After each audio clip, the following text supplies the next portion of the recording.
Ninja Gaiden 2 is a weird game with a sordid history. Back in the 2000s, inventor of aura farming Tomonobu Itagaki created Ninja Gaiden for the Xbox, a game that at the time was considered insanely difficult. This was a pre-Dark Souls world. Get Good had not been invented yet. This man was a generational hater, the kind of man who loathed the player but loved their money. When testers told him the game was too difficult, he just made the game even harder, which sounds like the kind of response he'd give purely out of spite for both them and the player. The game sold insanely well, over 1.5 million units. For the time was pretty damn impressive, especially when you consider that this was an Xbox exclusive. And back then, the Xbox sold so poorly in Japan, the only way you could get anyone to take one was by holding a gun to their head, and they'd still have to think about it. Fast forward to 2008, and Ninja Gaiden 2 releases for the Xbox 360 and nothing else. Tecmo cut Itagaki a blank check for the game and told him to make whatever he wanted. And his response was to make a game which, and I quote, will be so ambitious that when other developers play it, they will lose motivation and confidence in their games. Which, honestly, I have to applaud. Why to create something so magnificent that your competitors are demoralized by simply existing? That's my kind of petty. And demoralizing is the word. Because if you thought the first game pounded you into the mattress, then Gaiden 2 made sure you were hitting bedrock. I died in the tutorial fight. The tutorial.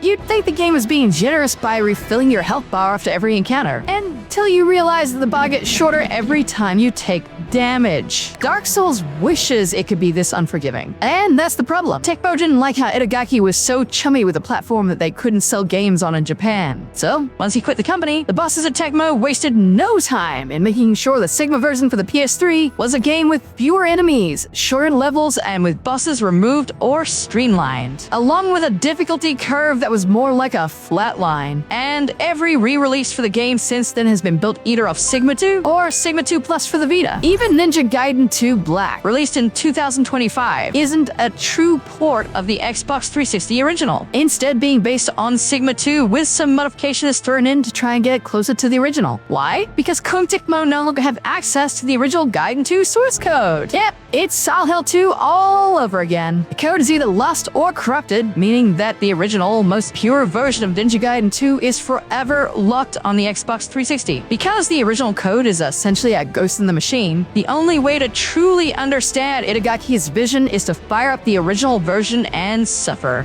We're selecting Path of the Warrior, which is the game's way of saying, good luck, you're gonna need it. You'll immediately be reminded this game is made by the creator of Dead or Alive, as we're introduced to a woman with boobs bigger than her head, who's looking for you. She's chasing him because, honestly, I don't know. Somehow, between the first and second game, Ryu's reputation as an actual super ninja seems to have attracted more government attention than committing tax fraud. She gets kidnapped in the most sexy way possible, and we're off to the races. I already told you I died in the tutorial, but if you make it through, you discover the only way to remove your damaged red health is by either using a healing item, which is laughably expensive or hard to come by, or using a save statue scattered throughout the level. You'd think this was as easy as a bonfire in Dark Souls to restore your health, but you're gonna be sick of being wrong, because each statue only heals your damaged health once. You're out of luck after that, so I hope you've been hanging on to your cash. Have a chat with old man Muramasa. You hear him spout some nonsense about the Black Spider clan trying to resurrect the Archfiend or something. I don't care, and neither do you. We're here to kill stuff and look damn good doing it. As here you get into the real meat of Ninja Gaiden 2, which can be defined as packs of enemies spawning immediately to surround you. On paper, this sounds grossly unfair. Don't worry, there's plenty of that later. But what's nice about it is you'll quickly discover is that while enemies deal out high damage and attack just about as frequently as you do, they're also made of paper mache and die in a few quick hits. This keeps the combat from feeling too spongy, and you can even use executions to kill them off more quickly if they're wounded. An idea that was carried across into Ninja Gaiden 4, only difference being there, it's more of a core component of the combat, whereas here it's just to keep things moving along and stop them from taking a life bar to Pound Town. We're pushing through Neo Tokyo, turning every ninja we meet into cat food, and so far, the game's already starting to mess with you in subtle yet insidious ways. Enemies who can shoot you from across the level. Groups of ninja spawn in the moment you open a chest. S-rank trolling and more of this game was made with the singular purpose of eroding your soul. The levels here don't really look like real places. They're just rooms and hallways that are connected to each other because reasons. It also suffers from having that limited Gears of War color palette of brown, gray, and red, which was the style at the time. You can say it's drab, but I like to think it reminds me of Itagaki's sensibilities for enjoying beauty as well as violence, as it does make the architecture of the more Japanese structures and the cherry blossoms pop rather nicely. Keep searching for atoms and you'll be rewarded by finding the Lunar Star, a weapon which seems terrible at first. What do you mean I can't do the flying swallow with it? But once upgraded, well, I'll let you see how that turns out later. After that, Ryu stops to Aura Farm, on top of a building in which Sonya gets slacked like she's a mouthy 50s housewife, before comically flying into the wrong floor to save her. Too embarrassed to admit that he is bereft of depth perception, Ryu fights his way through until we're confronted by the game's first boss, Shadow Ninja Reiatsu. He's clearly been to the umbrella school of making yourself a hybrid flesh beast boss fight, and he suffers from the painful weakness of being set on fire and stabbed in the head. Exploit those, we get to see Sonya being carried away by Elizabeth, which honestly makes no sense when you play the rest of the game, since they don't need her for anything. It doesn't matter anyway, since she is rescued by Ryu, so she can exposit everything we already knew about the Black Spider clan resurrecting the Archfiend. From here, it's off to Dad's house, where we're fighting the world's least obvious antagonist, because Ju Hayabusa thought the best place to hide an incredibly dangerous demon statue was inside a slightly larger statue. By now, if you're familiar with later versions of the game, you'll be feeling the increased enemy count of the original Ninja Gaiden 2, which has over 4,500 enemies for Ryu to face across the breadth of the game. To put that in perspective, the enemy count was absolutely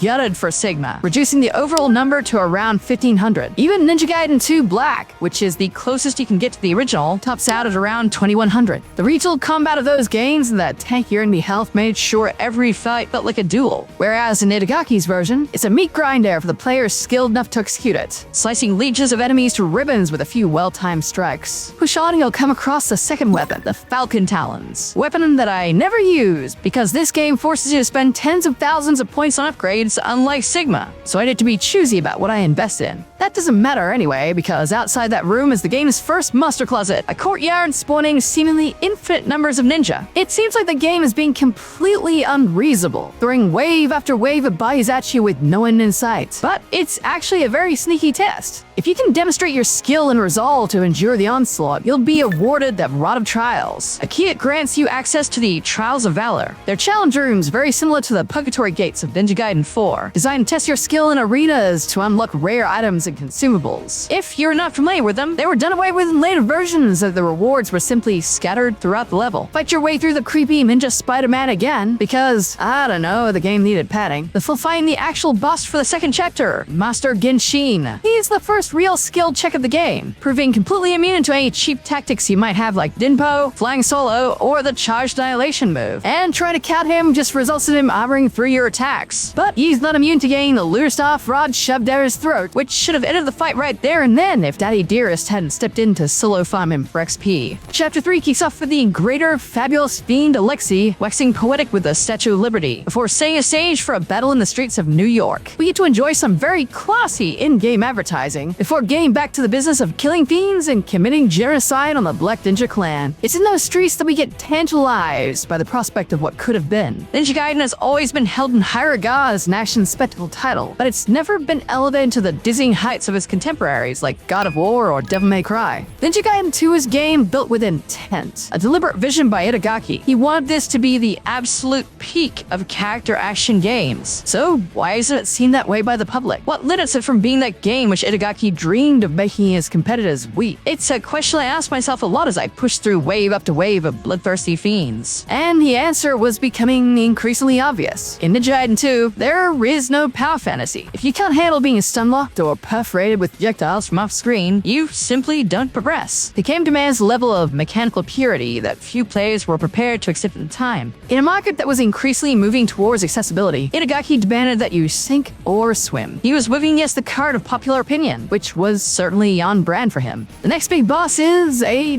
giant metal fish thing, which I certainly appreciate the creativity of, even if it's determined to electrocute me every single time it gets close while shooting legions of tiny metal fish at me like guided missiles. This fight isn't so much difficult as it demands the kind of perfection that I was talking about. Add your arrows to his face for big damage. Miss or hit anywhere else and you'll be crying yourself to sleep while digging Metal Vino out of your butt. With him gone, we're back to Alexei making vague threats with Elizabeth, before getting back to unlooting our arsenal on everything that moves and a few things that don't. Ninja Gaiden 2 is a game that I never beat at launch. I didn't have the kind of skill or patience that I was talking about earlier. I simply gave up and put it away when I decided I was done with it. But honestly, despite all the deaths up to this point, I was actually enjoying myself. It's certainly challenging, but I've seen worse in the Souls games. Take the next boss, for example. He's a giant ogre who's slow as wading through tar and only knows how to grab and ground pound. Simple stuff. Just stay behind his ankles and cut him down to size. Balance is an issue that we'll get into later, but he's certainly the easiest boss we've run into up to this point. A welcome break from getting my cheeks clapped by every single enemy or boss he spawns onto the screen. Taking him to Pound Town gives us access to the Statue of Liberty proper. It's also here we get introduced to two new weapons: Explosive Kunai and the Dragon's Claw and Tiger Fang, a pair of katanas. Explosive Kunai are good for taking out flyers or being a pest, but not much else. The dual katana I only level up because of the rule of cool, and the only thing more cool than one katana is two. But we're stockpiling cash for the later levels, so I have to be discerning. So they're going on my pile of weapons that I never want to touch again. The combat's really starting to open up now. Unlike the first couple levels where all we fought was black spider goons, we're getting a whole chorus line of enemies here. Ninjas, fiends, and bigger fiends who pose a significant threat to your health bar, along with flyers who just want to sit around lobbing fireballs from the back without ever joining the party. It's a good mix that forces you to keep adjusting your strategy from moment to moment, which is important for a game that doesn't punish you if you want to keep spamming the same move over and over again. Itagaki found a more creative way to force the player to use the tools at their disposal than using a ranking system like Devil May Cry that hand out rewards for not just dialing in the same combo every time. His vision was far more visceral. Your reward is being able to keep playing the game. Fail and you're back to the loading screen.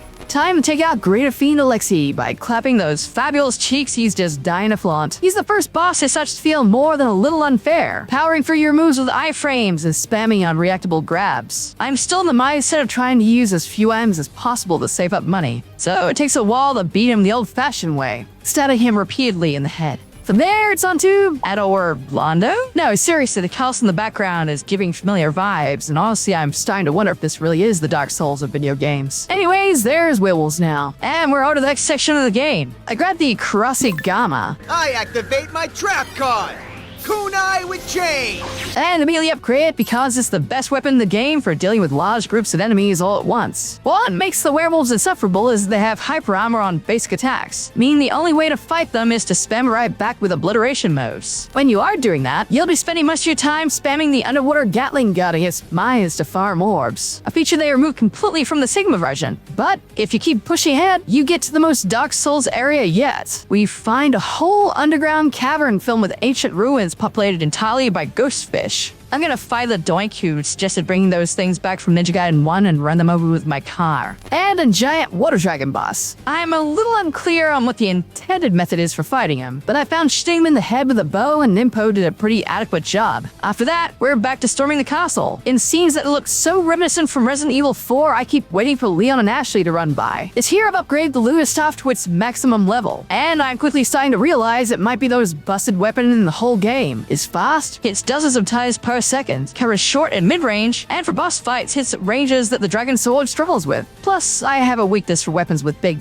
flashy, completely unnecessary animations, so twirling a stick unnecessarily is like jangling keys to me. But I'm not done fighting my way through the lavish castle interior, just absolutely destroying its resale value. Which isn't a bad thing, since I don't think anyone's gonna get the smell of wet dog fur out of it with all the werewolves holed up in there. The Coliseum outside is where the party's at anyway, with Wolf challenging you to a duel while you're absolutely pounding into the dirt for his trouble. Honestly, we're halfway through the game and every boss seems to oscillate between being a total pushover and the most frustrating thing in creation. But with his death, the game just shuns the Eclipse Scythe into your hands, a weapon that I'm not terribly fond of. It's big, slow, and the obliteration attack isn't much to write home about. I'll stick with my beloved Luna staff and Kunai with chain! instead, thanks. If Ninja Gaiden 2 was an anime, then Chapter 7 would be the filler arc. We're stuck on a flying fortress and Ryu's gonna crash it because that's just how he do. Asking Ryu not to destroy your castle, underground base, or unreasonably large airplane is like asking water not to be wet. Yeah, I've seen Naruto Bridge and I'm dying on the hell that it is. You could remove the whole chapter from the game and nobody would even notice it was gone. Right down to the recycled boss fight with Genshin and his backup dancers. So I'm just gonna pound his working eye socket with the Luna staff and crash the plane into a mountain so we can move on to another boss fight with a giant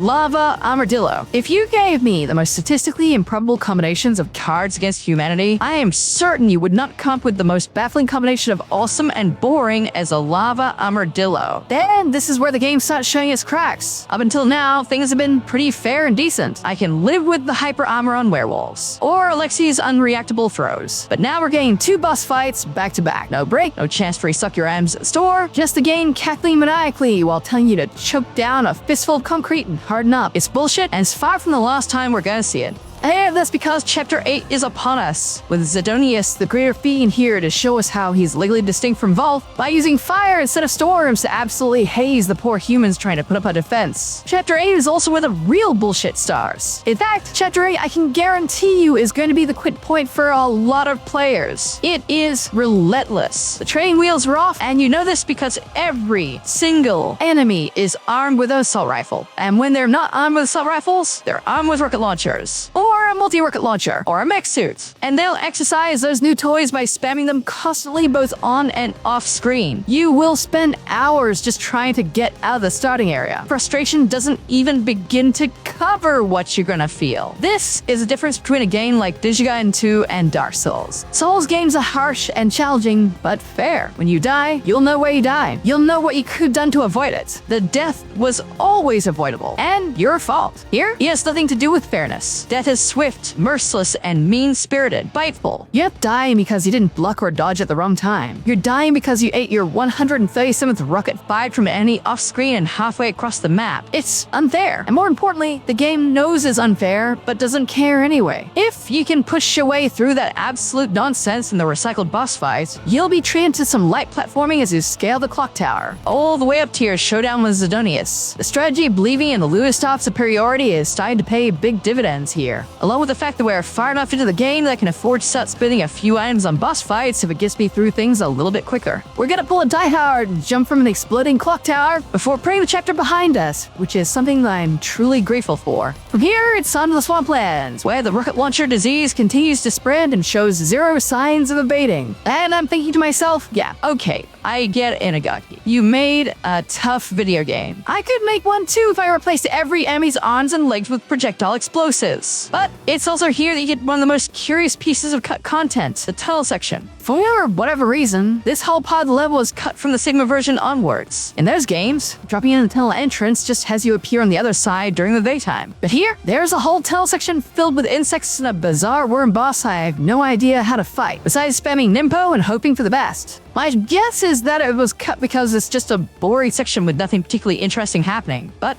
we'll probably never know. Outside the tunnels, I'm almost happy to get absolutely pounded by several of the worm's offspring, simply because they aren't sentient rocket launchers imbued with Itagaki's contempt for the player. If you're still with us this far in, we bed past the rocket fire section and things are allowed to stop being fun again. It's also where you pick up the Vigorian flail, which is another weapon that stuffed the lunar stuff, so naturally I have no interest in it. The boss for this section is a couple of bad dragons being ridden by Elizabeth. I know what I said. And if you're playing the Sigma version, this is another one of those things that gets changed radically, and you can fight an entirely different boss called Black Dragon. Reason being that this is yet another boss that is ranged only, forcing you to rely on the bow and arrow as your only means of inflicting damage. It's messy at best, relying a lot on the RNG that you'll get hit by one of the many ads. With that out of the way, we finally made it to the fireworks factory, with Elizabeth making it rain and proving that Orifami is limited to legendary ninjas hiding a crippling lack of depth perception. All the fiends are coming out to play now, with the boss of the first level now relegated to regular enemy status, having to fight several of them across a long, winding path section. The challenge keeps revving up from here, with the game starting to throw everything it has at you. Areas loaded with fiends ready to tear you apart, and I'm here for it. Honestly, it really feels like the game is starting to fire on all cylinders at this point. It's using every trick it can to kill you, and you're using every trick you can to keep it from happening. It's a race to the bottom, and I'm determined to win it. Get up, baby! The Academy doesn't train its students to be quitters. But wait a second.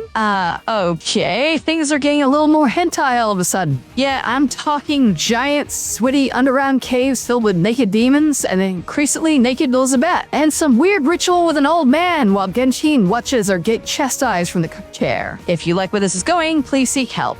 there's no time to dwell on that because we're onto the staircase of death. Oh yeah, the most legendary part of Ninja Gaiden 2. The meat grinder to end all meat grinders. Just you versus hundreds of ninja pouring down 1,000 stairs like a rain of blood. Testing every trick you've learned just to buy a few more seconds of life that, yeah, I beat up the first try. I don't know what the big deal is. Your reward for making it through that gauntlet is more nudity.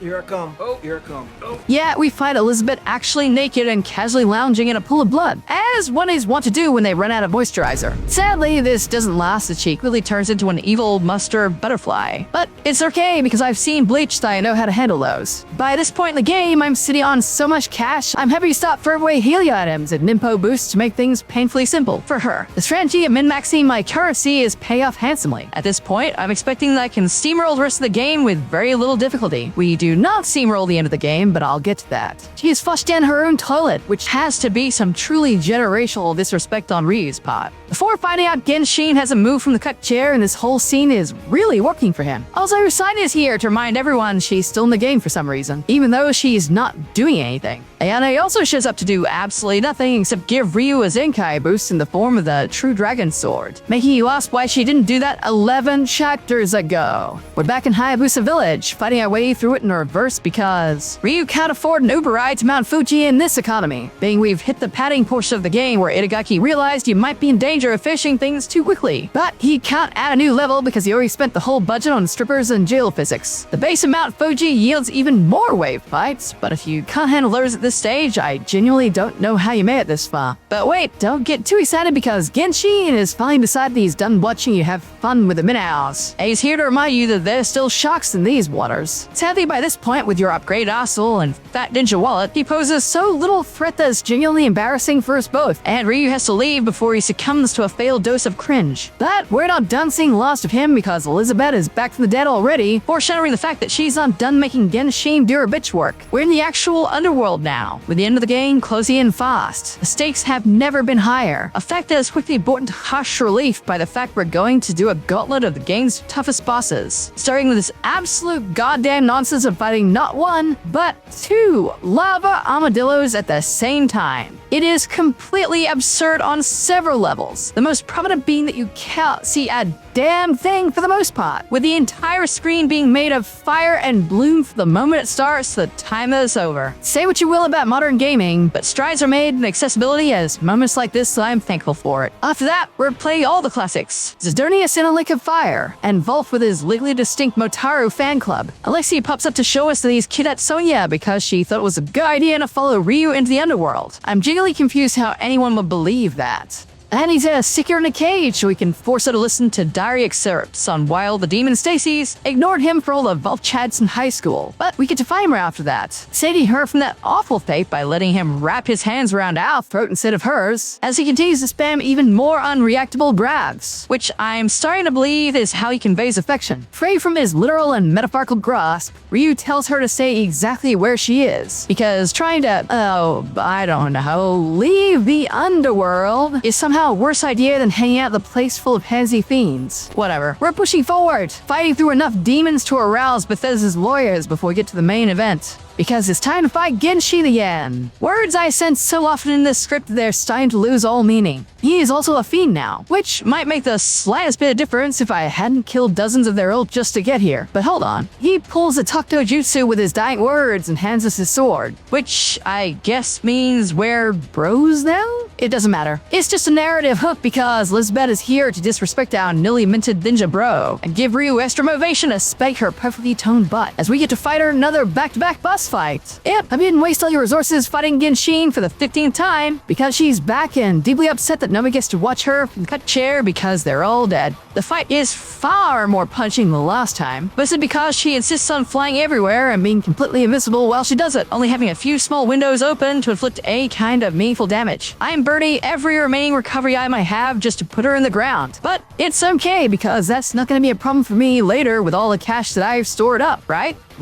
Sealing the deal with her concerned, he finally remembers his stay dad, along with every other boss he fought up to this point. But it's still not over yet. There's Archfiend resurrecting, and we've gotta stop it. That means facing off against Dagger Dai in a boss fight which borders on downright unfair. Unlike previous bosses, Dagger Dai doesn't take any meaningful damage from your attacks when he feels like taking damage at all. How does that have rage for most of the fight and enjoys casually summoning ads while spamming tracking bolts of lightning? If there's a good way to do this fight, I don't know what it is. Instead, I resort to spamming Nimpo and Kunai with Chain to whittle down his health bit by bit until he finally took the hint, but not before sacrificing himself to the Archfiend, so we can kick off the apocalypse properly. From here, it's Stream 2, another back-to-back boss fight. Yep, hope you kept a few heals handy again, because now you go through hands with the Archfiend itself. Mercifully, it's a gimmick fight for the most part, requiring you to shoot his head, his stomach full of arrows to inflict any kind of damage, while dodging is random nonsense. It's tough, but not unbeatable. And once you finally land the last blow, he pulls the classic bad guy death of toppling back into the underworld, screaming in his death throes. So he shows up to passionately embrace Ryu, because that's just how these things work out. We get a pretty light show as the Archfiend's essence evaporates into the ether, and that's it. Good guys win, bad guys lose, and everything works out perfectly. Nah, I'm just kidding. A drop of Ryu's blood is enough to completely transform the Archfiend into its most powerful form yet in order to the hardest boss fight in the game. Here's the thing. I know what Itagaki was going for. He wanted to curb some of the player one last time. Make them think that it was over, set up the happy ending, just to rug pull you and yell, "Surprise!" as you get tossed into one last supreme challenge. And I do mean that. The final form of the Archfiend is pure stupidity. Grabs that drain half your health, giant lasers that cover half the screen, entire phases where you're dodging, tracking projectiles. You can't even attack him during his grounded phase without taking damage from him just walking around. It's pure, untainted absurdity. Oh, and you best believe there is no shop to stock up on items. Yet, my strategy of buying my way out of difficult fights has been forwarded by the fact there hasn't been a single shop since all the way back before Dagger Dai. That means you're going into this fight with nothing but the full health bar the game gives you, and whatever scraps of recovery items you have left, which in my case was nothing at all. This fight was the one time the Eclipse side put in any kind of work.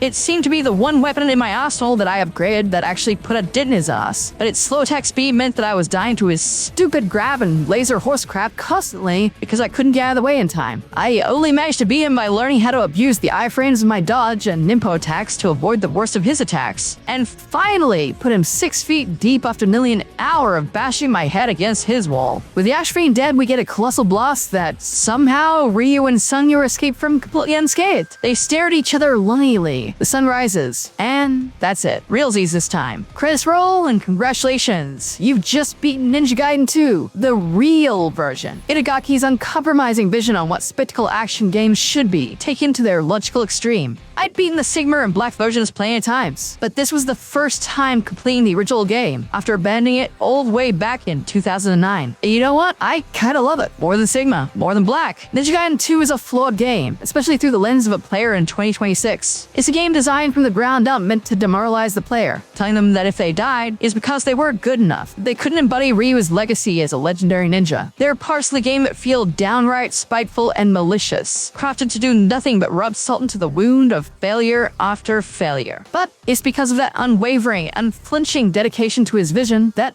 I also respect it. Itagaki was never a man who played by anyone's rules but his own. He set the bar for the player and challenged them to reach it, like a ninja master scolding a student for not performing a move correctly. He accepted no compromise or excuses if he couldn't perform. In a world where subsequent versions of the game had all their edges sanded down, and players regularly demand easy modes for games like Elden Ring, it's refreshing to play a game that refuses to cater to the player, that demands you accept it as it is, or walk away. And that's why, in spite of its flaws, I think the original is the definitive version of Ninja Gaiden 2. But what do you think? Am I right to appreciate the game as the flawed masterpiece that it is? Or do you think that later versions have merits that's past the original? Let me know in the comments below and I'll give you my thoughts. Until then, brush up on your ninja training, because excuses are nothing in the academy. Dedication is everything.